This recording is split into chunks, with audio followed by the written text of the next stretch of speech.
Hello, welcome to Get More Referrals Today podcast. Great to be with you. My name is Michael Griffiths, founder of Referral Marketing Guru. I want to talk to you today about something which I think most people overlook, and that's why most of the time your referral relationships fizzle out and die. But before I do that, make sure you're part of our $1 Million Referral Network Facebook group. Make sure you've got your 9-point referral game plan. Look in the description below and join us on our YouTube channel and across our social platforms. We're providing great information every single day on how to build your business through referrals, through your networks, and through partnerships. So let's get into today. Why do most referral relationships fizzle out and die? What kills them? It's not through a lack of trying, or it's not through a lack of intention. So what actually is it? Well, to me, it's a symptom of society, but it's also a symptom of our own thinking. See, we get pulled in so many different directions. We've got so many different shiny objects. We keep zigging and zagging and putting our fingers in too many pies. And in the end, life gets busy. And when life gets busy, we forget to stay in touch. We forget to enhance the relationship. We forget to simply just ask, how are you going? What can I do for you? How can I help you? See, referral relationships are built on connection. The connection is what forms the trust. The trust is what then gives us confidence. And the confidence is then what allows us to want to do things for other people. Because the last thing we actually want to do is make a mistake. We don't want to refer someone who knows us, likes us, trusts us to somebody who then lets them down. It's the number one thing that stops people from referring. How will it make me look? Now, unfortunately, for someone to overcome that, they need to have confidence and trust in you'll do the right thing.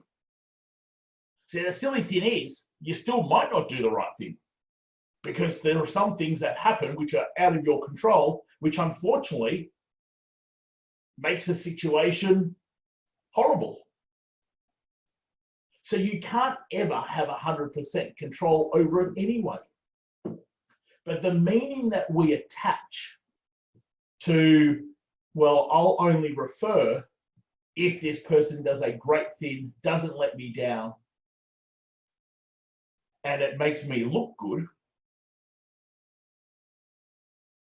is why the relationship, the connection is so important. And that's really what it is. It's a connection. So as humans, because life's so busy, because society is so full on, because we're being pulled in every single direction, depending on the type of person, you can lose connection really fast. So connection in your referral relationship, you really sort of have to look at it as from a bigger picture, and that's just connection in general, connection in any relationship that you have. And you need to understand what is important to the other person in terms of them feeling connected to you. So a lot of that is around understanding, how do they want to be communicated to? How do they best respond? What type of personality are they? Now, I don't need you to go out or expect you to be able to go out and learn psychology, but these are things that you've got to take note of, and you've got to at least start to understand a little bit. Otherwise, you can't be truly successful at building referral relationships and getting the most out of those relationships. It's really just luck.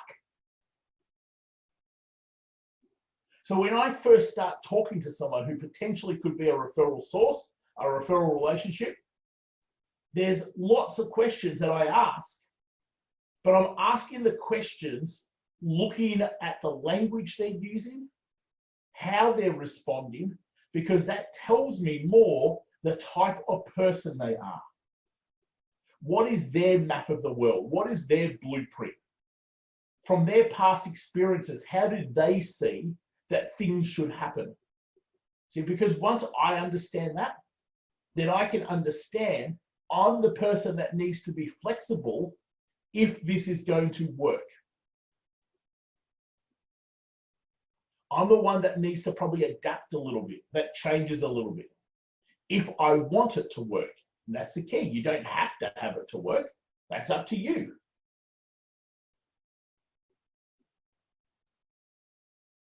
We get around, and funny enough, sort of like the 5 closest people, we tend to have the same mannerisms as those people. It's just like the good old saying, the 5 closest people will be the sum of their net worth will be the sum of your net worth. And it's just simply because the people we are around more often, we become more like them. Their mannerisms, their behaviors naturally rub off on us, and vice versa. So at the beginning, I might need to adapt a little bit, but in the end, my mannerisms will rub off on them also. So as you build your connection with your referral partners, you need to understand, are they a personality type that is very big on feel and emotion? Are they dot point, let's get straight to it, get out of here, let's get on with things type of person? Do they enjoy talking? Do they not want to enjoy talking? Do they enjoy the human voice? So picking up the phone is more important than an email or an SMS. So they're the things you need to understand, because they're the things that help build connection. And connection equals trust. Trust equals confidence. Confidence equals more walking billboards with people talking about how good you are, which obviously equals more referrals. All starts with connection. So many people focus in on the wrong thing. So many people focus in on, well, if we have the same networks, we'll be able to be great referral partners. No. It's like dot point number 5, not even 1 to 4.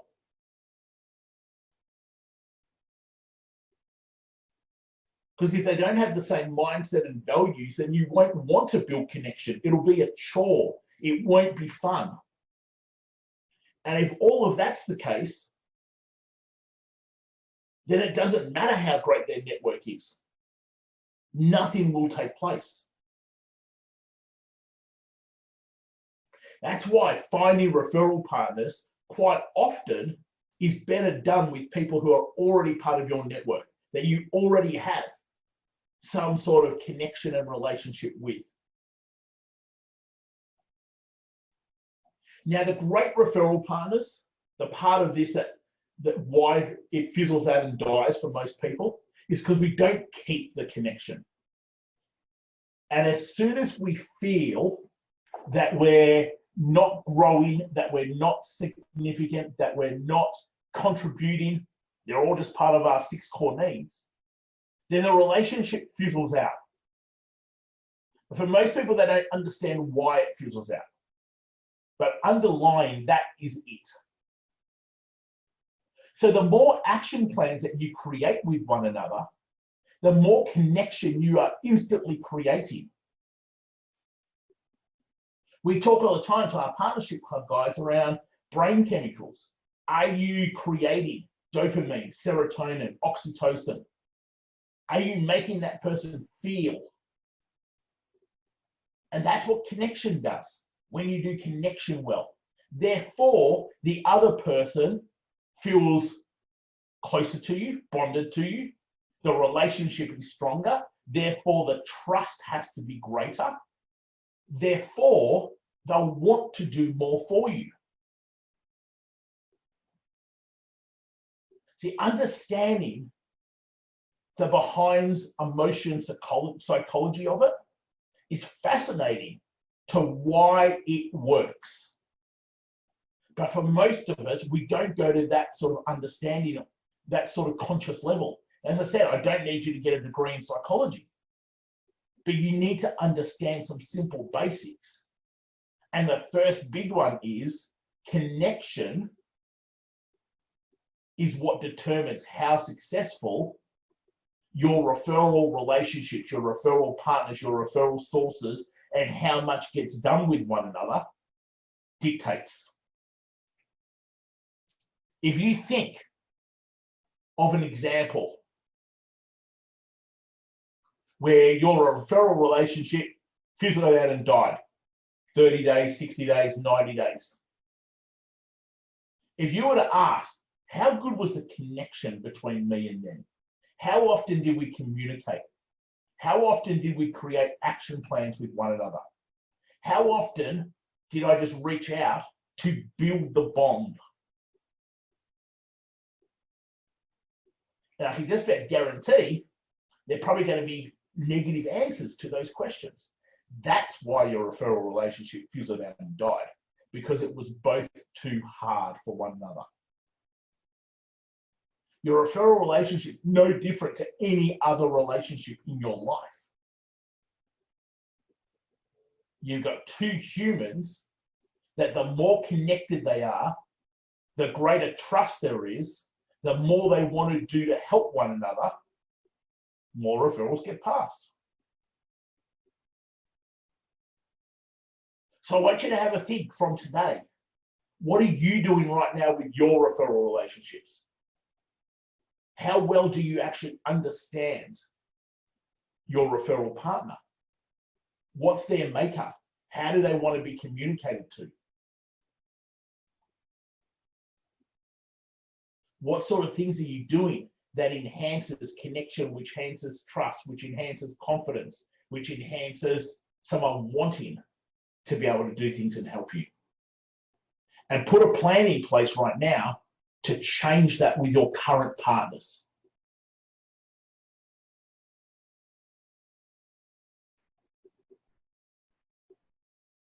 Hopefully that's been super helpful.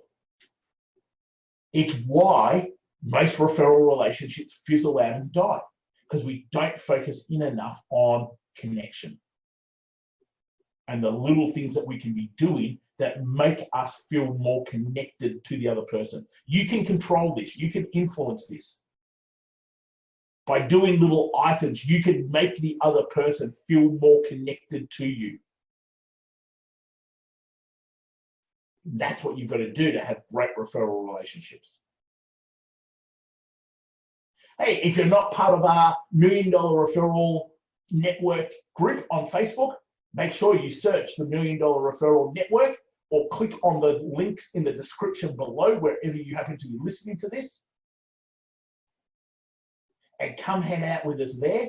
Grab our 9-point referral game plan at michaelgriffiths.com.au/plan. And if you're wanting help building your $1 Million referral system, getting more referral sources, creating joint ventures, systemizing client referrals, using your networks more effectively, leveraging through partnerships, then make sure you reach out and let us help create a plan with you. Till next time, take care, and I'll speak to you real soon. See you later all.